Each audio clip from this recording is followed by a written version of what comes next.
मैं विभागाध्यक्ष हिंदी विभाग आरएन कॉलेज सहरसा। आज बीए ऑनर्स के स्टूडेंट के लिए एक सब्जेक्ट भक्ति काल को स्वर्ण काल कहा जाता है, इस पर चर्चा करेंगे। आचार्य शुक्ल ने हिंदी साहित्य के संवत 1375 से 1700 ईस्वी तक के काल को मध्यकाल या भक्ति काल कहा है। भक्ति काल के पूर्व देश में राजनीतिक उथल पुथल के परिणाम स्वरूप इस युग का साहित्य संघर्ष और संक्रांति के बीच सांस ले रहा था। आक्रामक मुसलमानों के साथ घोर संघर्ष करते हुए उत्तर भारत के राजाओं का पतन हो चुका था और उनके स्थान पर दिल्ली, जौनपुर और बंगाल में मुसलमानी शासन पूर्णतः स्थापित हो चुका था।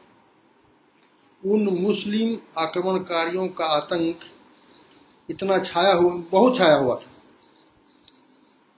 सामने ही देव मंदिर गिराए जाते थे, देव मूर्तियां तोड़ी जाती थी, पूज्य पुरुषों का अपमान होता था। उसे पूर्णतः विश्वास हो गया था कि हिंदू शासक और देश के सम्मानित व्यक्ति अब धर्म रक्षा का उपाय नहीं कर सकते। डॉक्टर राम कुमार वर्मा के अनुसार इस असहाय अवस्था में उनके पास ईश्वर से प्रार्थना करने के अतिरिक्त अन्य कोई साधन नहीं था। वे ईश्वरीय शक्ति और अनुकंपा पर ही विश्वास रखने लगे थे। दूसरों को दंड देने का कार्य उन्होंने ईश्वर पर छोड़ दिया और वे सांसारिक वस्तु अस्थिति से पारलौकिक और आध्यात्मिक वातावरण में ही विहार करने लगे। धरती की ओर से निराश होकर आकाश की ओर देखने लगे। समाज को बाध्य होना पड़ा। अपनी गौरवपूर्ण संस्कृति परंपरा के कारण गीता में कहे गए भगवान श्री कृष्ण के वचन स्मरण हो आए, जब धर्म की हानि होती है तो उसमें अभ्युत्थान के लिए मैं जन्म लेता हूँ। धर्म प्राण जनता के लिए यही अवलंबन था। उत्तर भारत में नाथों और सिद्धों की अंतर साधना प्रचलित हो रही थी। वहीं दक्षिण भारत में आलवार भक्तों की भावधारा भी प्रभावित हो रही थी, जिसका समर्थन वैष्णव आचार्य रामानुज, मध्व, विष्णु स्वामी और निम्बार्क की ओर से होने लगी थी। रामानंद, वल्लभाचार्य और चैतन्य महाप्रभु ने इसे अत्यधिक व्यापक बनाते हुए सुदृढ़ धरातल प्रदान किया था। भक्ति द्राविड़ उपजी, लायो रामानंद, प्रकट किया कबीर ने सप्तद्वीप नवखंड। कबीर के पहले नाथ पंथियों में उबड़ खाबड़ और कंटीले योगमार्ग में शुष्कता एवं निरस्ता भरी पड़ी थी। उसे युग दृष्टा कबीर ने उसकी झार झंखार को काटकर उसको समतल बनाया और भक्ति रस से सींचकर अत्यंत सजीव कर दिया। इन्होंने अपने समय में प्रचलित सभी धर्मों का सार तत्व ग्रहण करके जिस सामान्य भक्ति मार्ग का प्रवर्तन किया, उससे न केवल हिंदू मुस्लिम समाज का कल्याण हुआ, अपितु मानव मात्र की प्रतिष्ठा हो गई। इस संदर्भ में आचार्य शुक्ल ने लिखा है, इसमें कोई संदेह नहीं कि कबीर ने ठीक मौके पर जनता के उस बड़े भाग को संभाला जो नाथ पंथियों के प्रभाव से प्रेम भाव और भक्ति रस से सुन और शुष्क बढ़ता जा रहा था। निम्न श्रेणी की जनता में उन्होंने आत्म गौरव का भाव जगाया और उसे भक्ति के ऊंचे ऊंचे सोपान की ओर बढ़ने के लिए बढ़ावा दिया। पद्मावत, मृगावती, मधुमालती, इंद्रावती, चित्रावली तथा हंस जवाहिर आदि सूफी कवियों की महत्वपूर्ण रचनाएं हैं। इन सभी प्रबंध काव्यों के कथानकों की रूपरेखा एक ही प्रकार की है। कथानक का आधार हिंदुओं की प्रचलित लोक गाथाओं को बनाया गया और रचना मसनवी शैली में की गई। सूफी साहित्य में माया का कोई स्थान नहीं है। शैतान की कल्पना अवश्य की गई। आत्म परिष्कार द्वारा परमात्मा की प्राप्ति के लिए इन्होंने 4 अवस्थाएं यथा शरीयत, तरीकत, हकीकत और मारिफत मानी। मारिफत में रूह बका यानी जीवन प्राप्त करने के लिए फना हो जाती है। इस्लाम धर्म की बढ़ती हुई लोकप्रियता हिंदू धर्म के लिए सबसे बड़ा सिरदर्द बन रही थी, जिसकी प्रतिक्रिया के कारण हिंदी साहित्य में राम और कृष्ण काव्यों का जन्म हुआ। राम और कृष्ण के प्रति हिंदू जनता की भक्ति भावना बलवती होती गई और विष्णु में देवत्व की कल्पना ने ही इसे जन्म दिया। विष्णु का उल्लेख सर्वप्रथम ऋग्वेद में प्राप्त होता है, जहां इनकी कल्पना सूर्य रूप में की गई है। यह जगत के 3 भागों में केवल 3 पगों में माप लेने वाला धर्म को धारण करने वाला तथा इंद्र का सखा बताया गया है।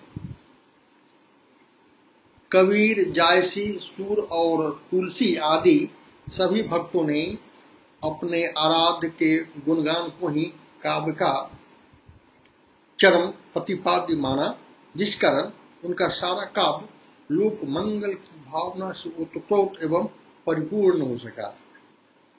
कीरति भनिति भूति भल सोई सुर सरी सम सब करहित होई।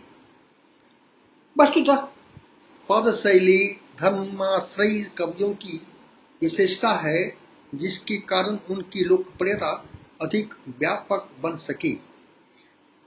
जो भी हो, भक्तिकाल हिंदी साहित्य के इतिहास में अपना साहित्यिक महत्व रखता है।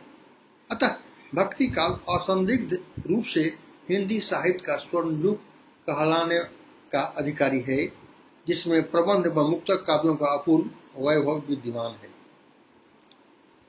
मुसलमान लोग एकेश्वरवाद को मानने वाले थे। उनका मूल मंत्र था मुहम्मद रसूल अल्लाह, मोहम्मद खुदा का दूत है। इधर हिंदू भी बहु ईश्वरवादी नहीं थे।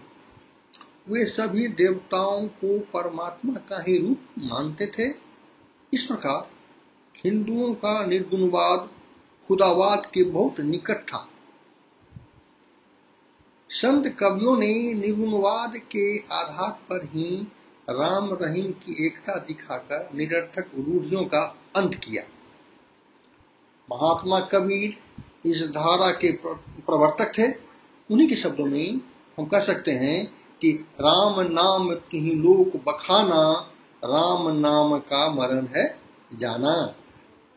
पानी ही से हिम भया, हिम से भया हिम ही गया बिलाय, जोई था सोई भया, सब अब कछु कहा न जाए। भक्ति काल में प्रेम मार्गी शाखा का एक महत्वपूर्ण स्थान है। प्रेम मार्गी शाखा में की यह जो काव्यधारा थी, उसमें मुसलमान संतों और सूफियों की सद्भावना का फल ही है प्रेम मार्गी शाखा, जिस कारण मुसलमानों का सूफी संप्रदाय हिंदू धर्म के निकट आ जाता है। सूफी लोग हिंदुओं के सर्वेश्वरवाद अर्थात सारा संसार ही ईश्वरमय है के निकट पहुंच जाते हैं।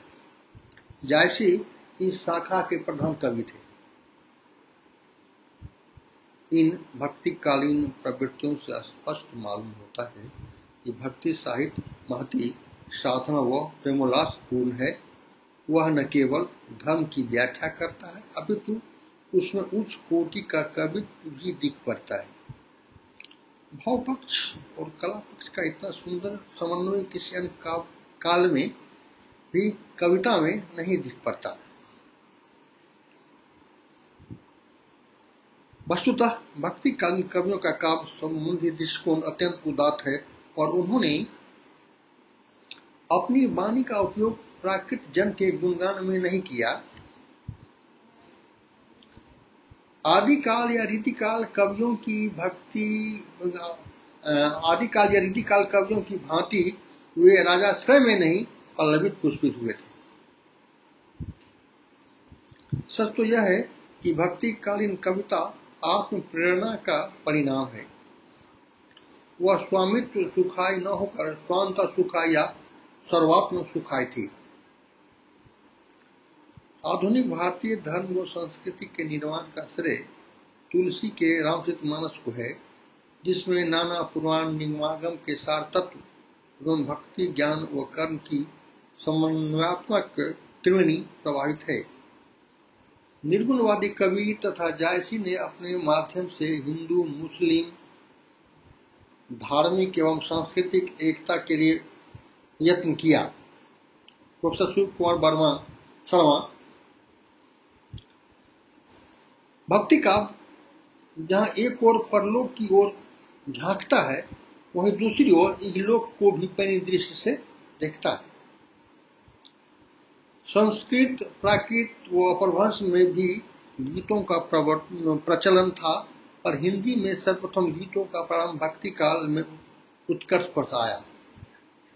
सूर के संगीत से आकृष्ट होकर ही अकबर ने उन्हें बुलाया था। संगीत विद्या सभी विद्याओं में शिरोमणि कही जाती है। इस प्रकार कबीर, सूर, जायसी, रहीम, रसखान आदि इत्यादि काव्य सेवकों ने अपनी रत्न राशि से साहित्य भंडार को इस काल में भरकर साहित्य देवता के मंदिर को भरपूर सजा दिया। अतः स्पष्ट कहा जा सकता है कि भक्ति काल सचमुच ही स्वर्णयुग